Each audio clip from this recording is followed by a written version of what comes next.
Bismillahirrahmanirrahim. Assalamualaikum warahmatullahi wabarakatuh. Alhamdulillahi wassalatu wassalamu ala Rasulillah wa ala alihi wa ashabihi wa man walah. Wala haula wala quwata illa billah. Alhamdulillah, para jamaah sekalian yang dimuliakan Allah Subhanahu wa taala. Terus kita bersyukur kepada Allah Subhanahu wa taala yang mana hingga kesempatan kali ini Allah Subhanahu wa taala begitu banyak melimpahkan karunia dan nikmat-Nya kepada kita. Terlebih di malam hari ini Allah menurunkan rahmat-Nya berupa hujan kepada kita. Kemudian juga Allah memberikan kesehatan kepada kita ya di tengah masa pandemi seperti ini. Ya tentunya ini adalah sebuah nikmat dari Allah Subhanahu wa taala yang patut kita syukuri. Dan dengan kita bersyukur, insya Allah Allah Subhanahu wa taala akan menambahkan lagi banyak kenikmatannya kepada kita. Baiklah para jamaah sekalian yang dimuliakan Allah Subhanahu wa taala, di antara bentuk syukur yang kita laksanakan yaitu kita manfaatkan apa yang Allah berikan kepada kita berupa kenikmatan-kenikmatan itu untuk menambah kebaikan, menambah ketaatan kepadanya. Dan di saat kali ini insya Allah kita juga akan meraih banyak kebaikan melalui majlis kita, itu majlis ilmu di salah satu rumah Allah Subhanahu wa taala ini. Maka kita berharap kepada Allah Subhanahu wa taala agar duduknya kita pada kesempatan kali ini benar-benar dijadikan sebab bagi kita semuanya untuk mendapatkan ampunan dari Allah Subhanahu wa taala, dijadikan sebab bagi kita untuk mudahnya jalan kita ke surga, dan dijadikan sebab bagi kita semuanya untuk menjadi ahli surganya Allah Subhanahu wa taala kelak. Amin. Baiklah para jamaah, kita melanjutkan kembali pelajaran kita yang kita ambil dari kitab yang sangat-sangat banyak faedahnya, yaitu kitab Riyadhus Shalihin, karya dari Al-Imam An-Nawawi Asy-Syafi'i rahimahullah ta'ala. Yang mana pada pertemuan kali ini insya Allah kita akan memasuki bab yang baru, ya, bab yang baru dalam kitab Riyadhus Shalihin ini yang diberi judul oleh beliau Al-Imam An-Nawawi dengan judul Babu Fiman Sanna Sunnatan Hasanatan au Sayyi'atan, yaitu bab tentang orang yang ya mempelopori sunnah yang baik ataupun sunnah yang buruk. Nah, maka sebagaimana biasa Imam Nawawi dalam awal bab menukil beberapa ayat dari Al-Quran dan kemudian juga diiringi dengan hadis dari Nabi Muhammad SAW. Dan di dalam bab ini Al-Imam An-Nawawi menyampaikan firman Allah Ta'ala. Beliau berkata, qala Allah Ta'ala, Allah Subhanahu wa ta'ala berfirman, walladzina yaquluna rabbana hab lana min azwajina wa dzurriyyatina qurrata a'yun waj'alna lil muttaqina imama. Al-Furqan ayat 74. Dan orang-orang yang mereka mengatakan, wahai Tuhan kami, anugerahkanlah kepada kami dari pasangan-pasangan kami dan juga keturunan-keturunan kami qurrata a'yun, penyejuk pandangan mata. Waj'alna, dan jadikanlah kami lil muttaqina, bagi orang-orang yang bertakwa itu imama, sebagai pemimpin, sebagai teladan. Kemudian Imam Nawawi melanjutkan waqala ta'ala, dan Allah Ta'ala juga berfirman waja'alnahum a'immatan yahduna bi amrina, dan kami telah menjadikan mereka itu sebagai para pemimpin, para imam yang mereka itu memberikan petunjuk dengan perintah kami. Surat Al-Anbiya 73. Maka dari apa yang disampaikan oleh Al-Imam An-Nawawi Asy-Syafi'i rahimahullah ta'ala ini kemudian diberikan penjelasan oleh Syekh Muhammad bin Shalih Al-Utsaimin dalam kitab beliau Syarh Riyadhus Shalihin. Maka beliau mengatakan bahwasanya ketika Al-Imam An-Nawawi Asy-Syafi'i rahimahullah ta'ala beliau menyampaikan bab, yaitu bab tentang ya siapa yang memberikan menjadi pelopor dalam sunnah yang baik ataupun sunnah yang buruk, ya. Maka ini maksudnya apa? Maksudnya adalah untuk menjelaskan bahwasanya ya di antara perkara-perkara itu memang aslinya ya tetap ya biasa saja gitu kan.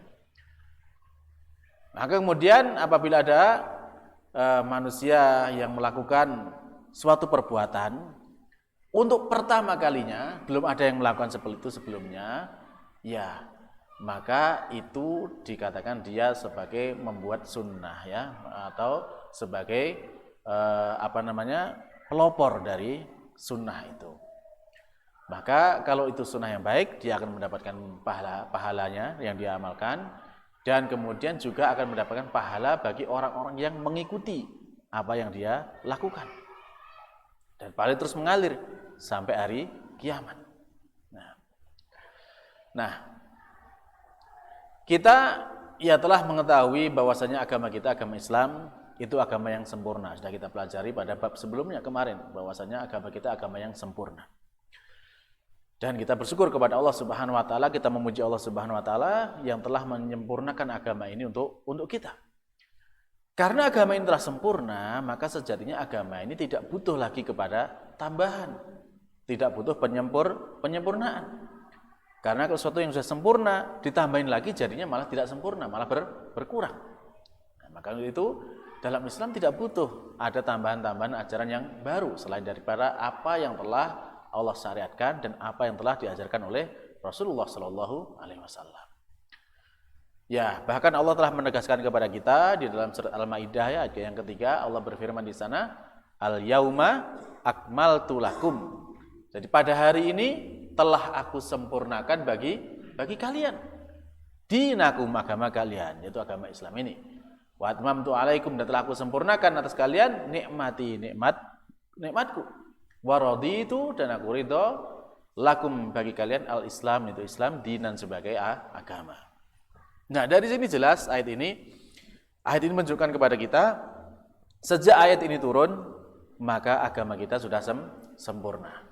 Tidak butuh ditambahi, tidak butuh dikurangi. Yang ada tinggal kita pelajari dan kita amalkan. Maka itulah menjadi agama kita yang sempurna. Karena apa para jamaah? Kalau kita ya ingin mengamalkan seluruh ajaran Islam, rasanya kok kayak mustahil ya. Karena betapa banyak yang diajarkan oleh Rasulullah SAW kepada kita. Meskipun beliau hanya berdakwah selama 23 tahun. Tapi mungkin usia kita sekarang sudah lebih dari 23 tahun ya. Tapi rasanya belum bisa mengamalkan semua yang beliau ajarkan kepada kita. Nah, untuk itu saja, untuk yang mengamalkan yang sudah beliau ajarkan saja itu kita belum sampai gitu kan. Ya, tentunya nggak perlulah kita mengarang-arang yang selain daripada apa yang diajarkan oleh Rasulullah SAW. Lebih baik ya kita berusaha terus mempelajari dan kita terus amalkan.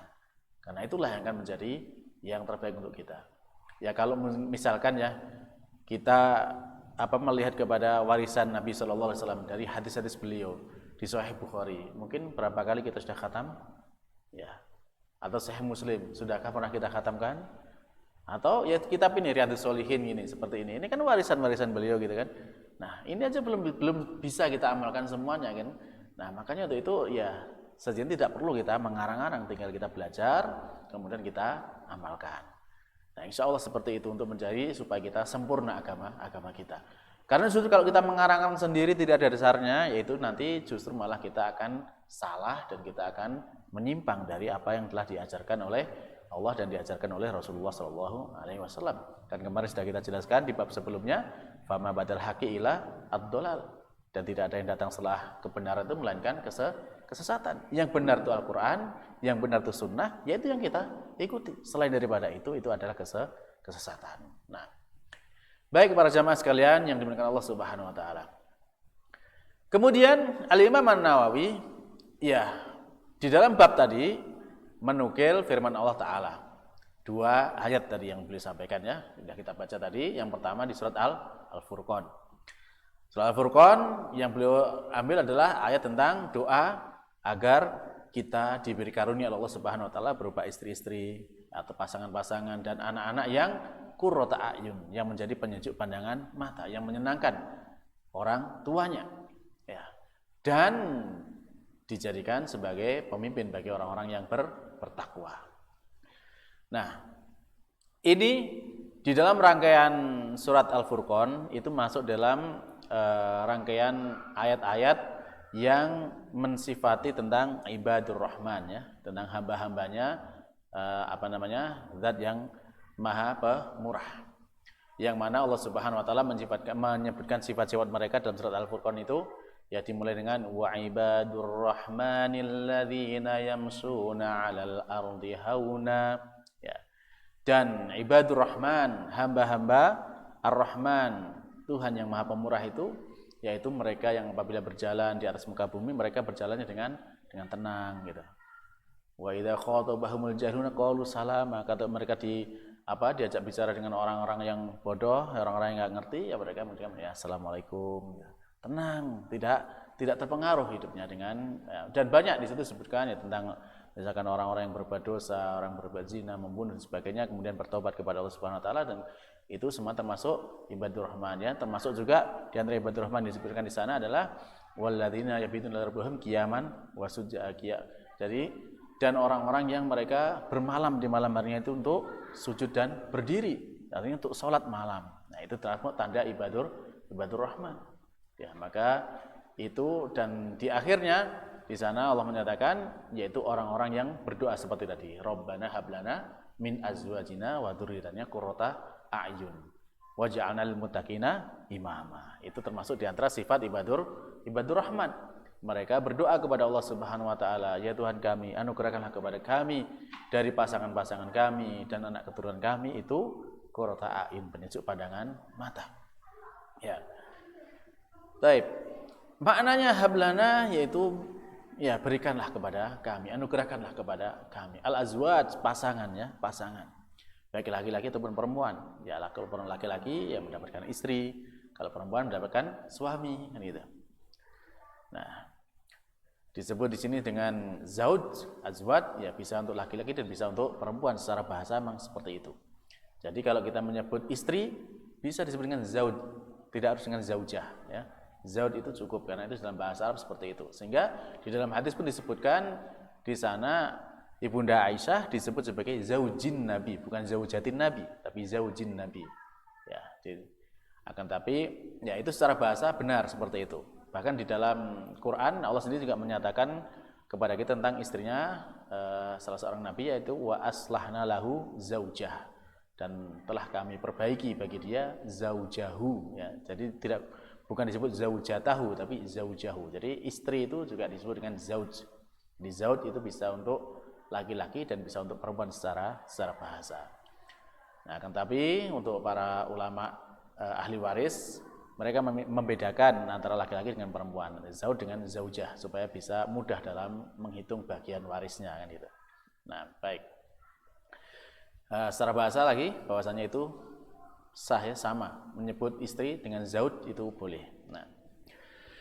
Nah, doanya tadi, ya, ketika kita berdoa seperti tadi, minta diberikan pasangan Allah Subhanahu wa taala, ya ini juga berlaku juga untuk pasangan baik yang laki-laki maupun perempuan. Jadi di sini bukan hanya doanya untuk laki-laki saja, tidak. Jadi jangan dipahami bahwasanya ini hanya kita minta kepada Allah diberikan istri-istri, bukan seperti itu. Tapi ini juga berlaku untuk perempuan. Perempuan juga berdoa diberikan suami, kan gitu. Karena digunakan lafaz zauj yang bisa untuk laki-laki dan bisa untuk perempuan. Nah, qurrata a'yun di dalam ayat, ya, Allah menyebutkan di sana qurrata a'yun. Ya, kalau istri sebagai qurrata a'yun, ya tentu istri yang sangat menyenangkan bagi suaminya. Bagaimana itu? Ya kalau kita melihat kepadanya, maka kita merasa senang kepada istrinya, kan gitu. Kalau kita pergi meninggalkan istri, ya maka dia pintar menjaga diri, tidak banyak kemudian berbuat dosa, ya. Dia pintar menjaga dirinya, pintar menjaga harta suaminya, tidak dihabis-habiskan harta suaminya.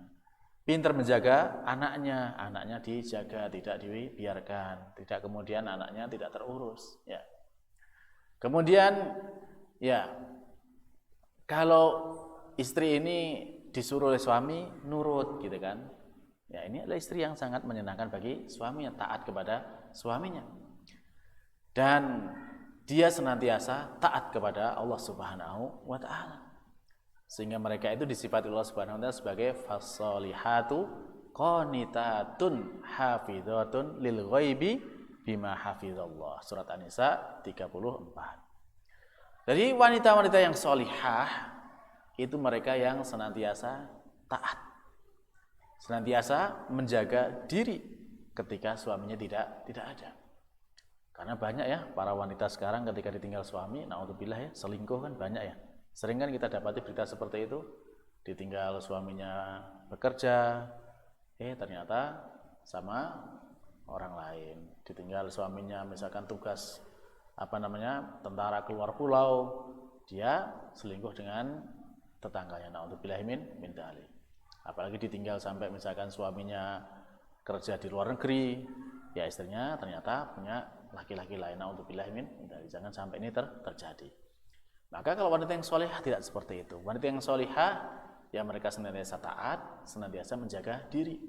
Ya, termasuk juga ketika keluar rumah ya tidak mengumbar aurat, tidak membuka pakaiannya gitu kan, sehingga tidak menarik orang-orang dari ya untuk berbuat jahat kepadanya. Nah, bima hafizallah, dengan apa yang telah Allah jaga bagi mereka. Nah, jadi itulah sifat dari wanita yang solihah. Jadi mereka wanita solihah itu ya seperti tadi, senang menyenangkan bagi suaminya, senantiasa taat bagi suaminya. Dan wanita solihah seperti ini ya disebutkan oleh Nabi SAW sebagai sebaik-baik perhiasan dunia. Ya, wa khairu mata'id dunya al-mar'atus solihah. Dan sebaik-baik kesenangan dunia itu adalah istri yang solihah. Ya, makanya di sini kalau bagi para jamaah yang belum nikah, ya tentunya nanti kalau nikah harus milih yang solihah ya, supaya menyenangkan hati selama pernikahan tersebut. Nah, karena itulah sebaik-baik perhiasan dunia. Tapi kalau belum nikah ya belum tahu rasanya kan gitu ya. Nah, baik.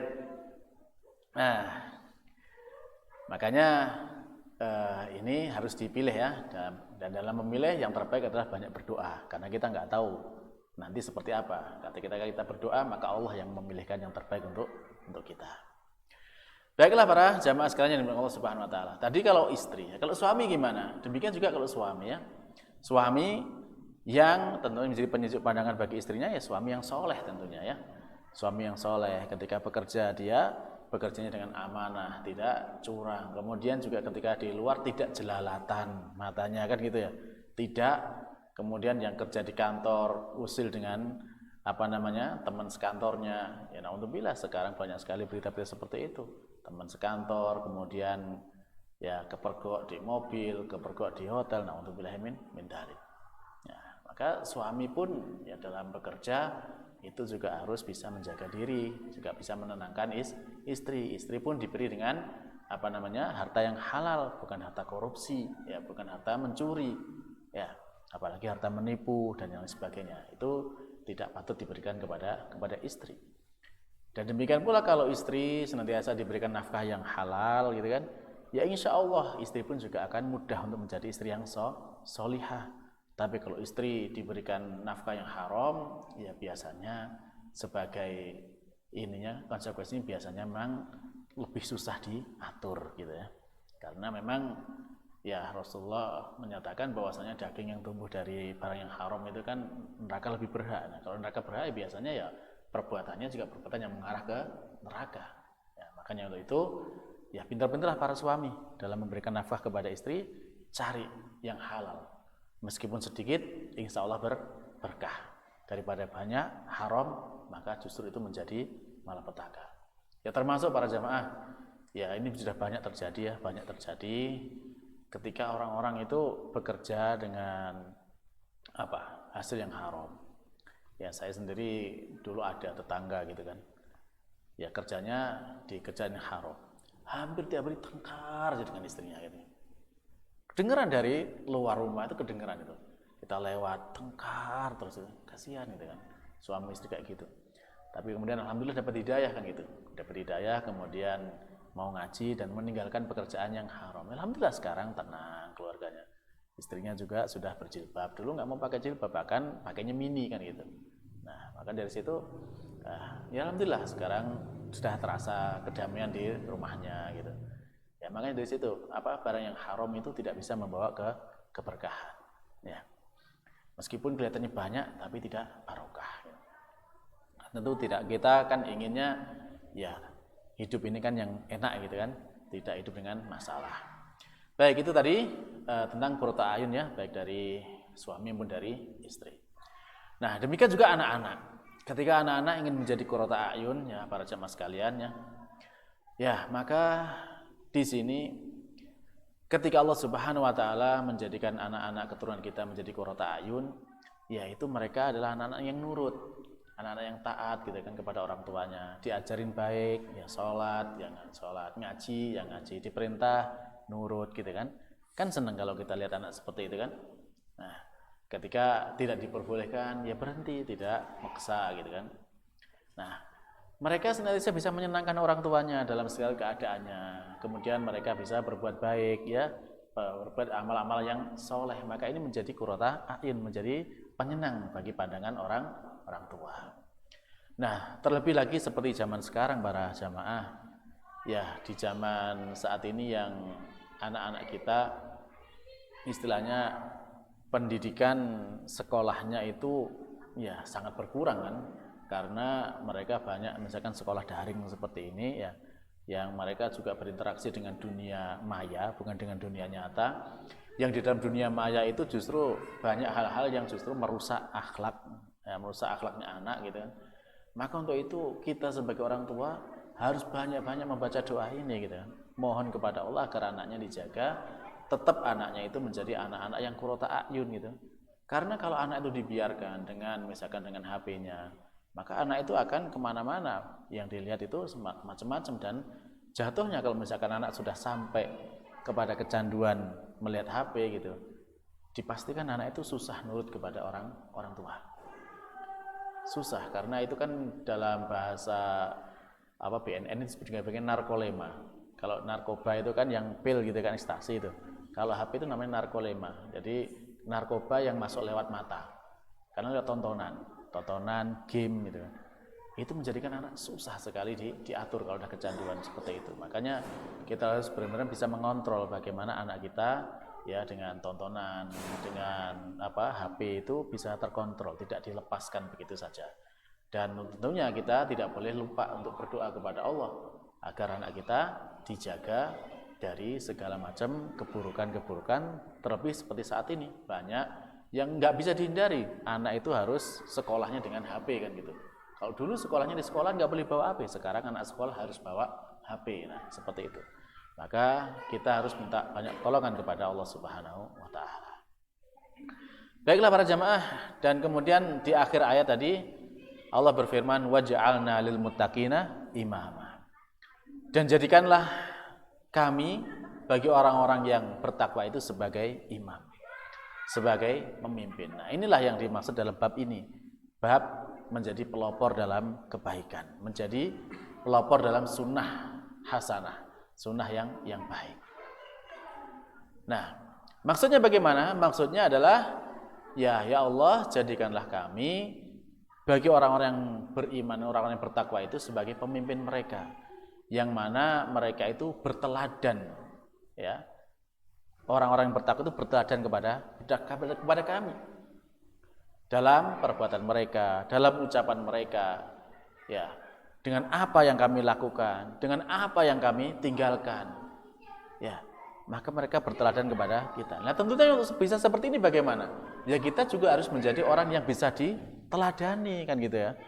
Kita harus tahu dulu mana yang harus dilakukan, mana yang harus diucapkan, mana yang harus ditinggalkan.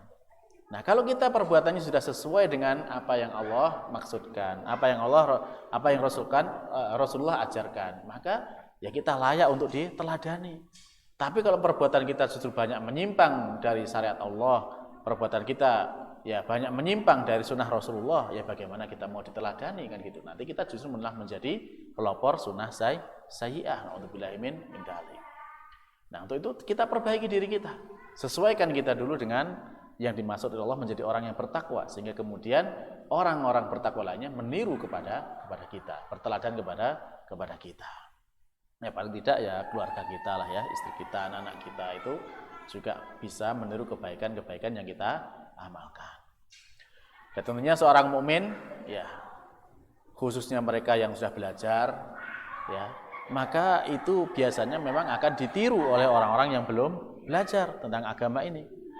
Ya kan banyak orang yang awam yang tidak paham agama, mereka kan melihat kepada siapa yang sudah belajar mengambil apa yang mereka lakukan. Ya, ucapan mereka akan diikuti. Kan sekarang kan banyak kan yang misalkan di di kajian-kajian online itu kan banyak yang diikuti kan gitu. Nah, perbuatan-perbuatan mereka juga ditiru, misalkan perbuatan apa. Itu makanya itu terlebih lagi kita yang sudah belajar ya tentu harus bisa memberikan contoh yang terbaik. Jangan sampai sebaliknya. Sudah belajar malah memberikan contoh yang tidak baik. Maka ini naudzubillah, dosanya bisa berlipat-lipat. Karena dia yang harusnya diikuti malah kemudian mengajarkan yang tidak baik. Naudzubillah min dzalik. Baik. Nah, kalau sudah menjadi orang yang diikuti, orang yang diteladani, maka ketika seperti itu menyuruh kepada kebaikan itu mudah untuk dilaksanakan kan gitu. Ayo sedekah, mudah sedekah kan gitu. Ayo kita misalkan mengerjakan puasa sunnah ya, pada mengerjakan puasa sunnah karena memang dia sudah diikuti. Nah, ketika melarang dari perbuatan yang buruk ya mereka ditaati. Ya misalkan jangan menipu, jangan mencuri ya maka para pengikutnya pun akan berhenti, tidak akan melaksanakan apa yang dilarang oleh orang yang diteladani tersebut. Nah, baiklah para jamaah sekalian yang Allah Subhanahu wa taala. Ya. Para pemimpin yang di sini, yang dimaksud di sini, ini tentunya mencakup pemimpin dalam bidang agama. Ya, seperti ibadah, ya, ibadah kepada Allah Subhanahu wa taala. Dan khususnya ya, dalam kita beribadah, menyembah kepada Allah bersama dengan manusia. Kemudian juga menjadi pemimpin dalam dakwah, dalam takmir masjid, dalam yayasan dakwah, dalam sekolah dan lainnya. Itu juga bisa menjadi pemimpin dalam berdakwah, dalam taklim, pengajian seperti ini ataupun di dalam ya pengajian-pengajian yang misalkan sifatnya lebih pribadi di rumah ataupun yang lainnya.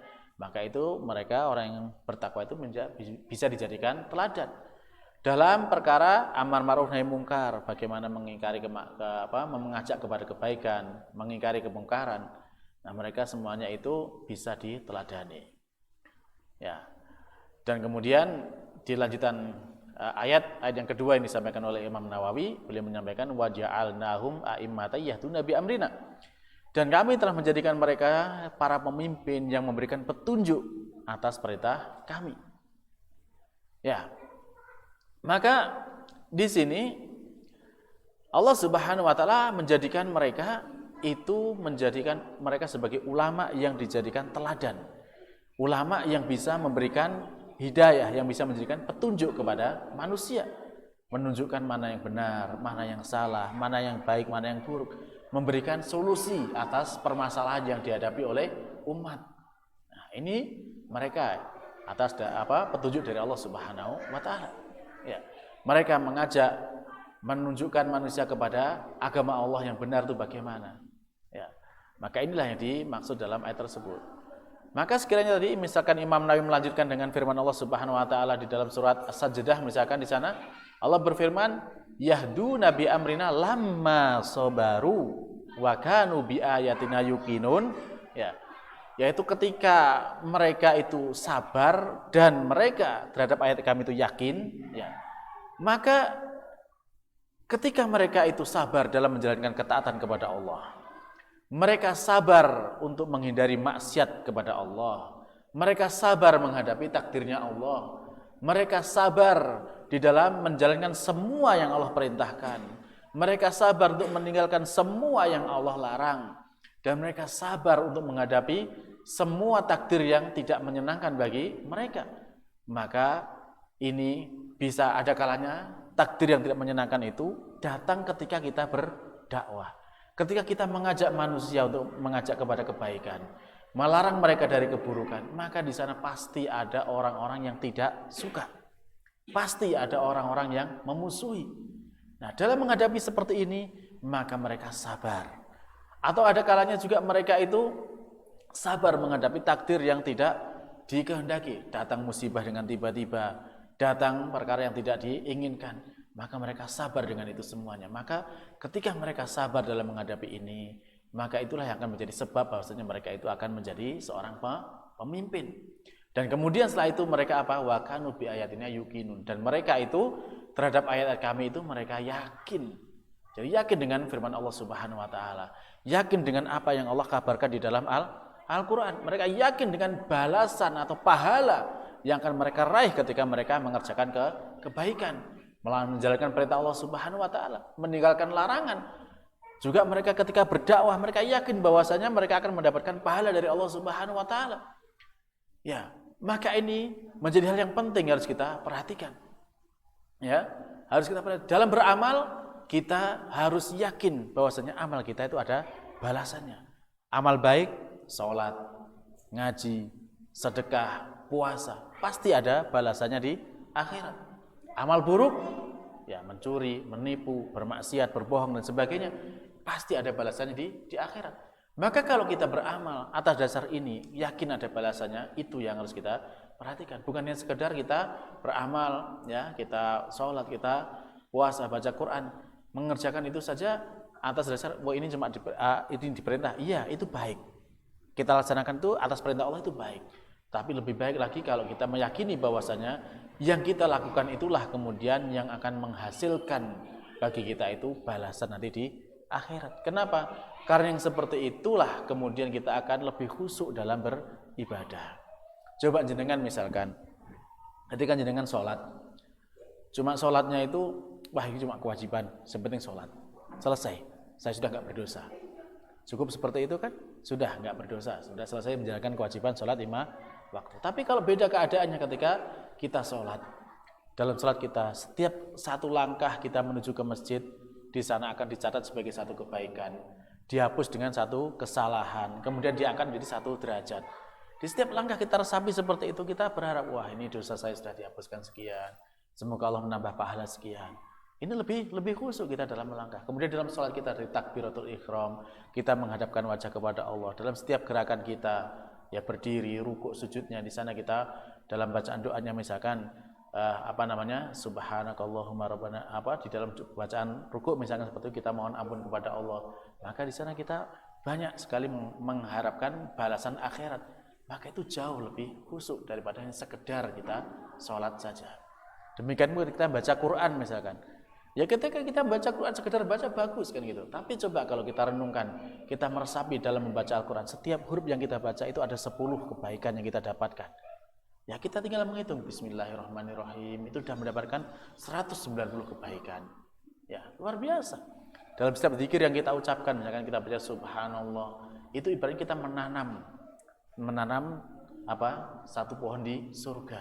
Nanti yang akan kita panen dalam setiap ucapan kita. Maka ya, dengan meyakini ada balasan akhirat itu justru ibadah kita itu jauh lebih mantap. Ibadah kita itu lebih tertata. Jadi seperti itu.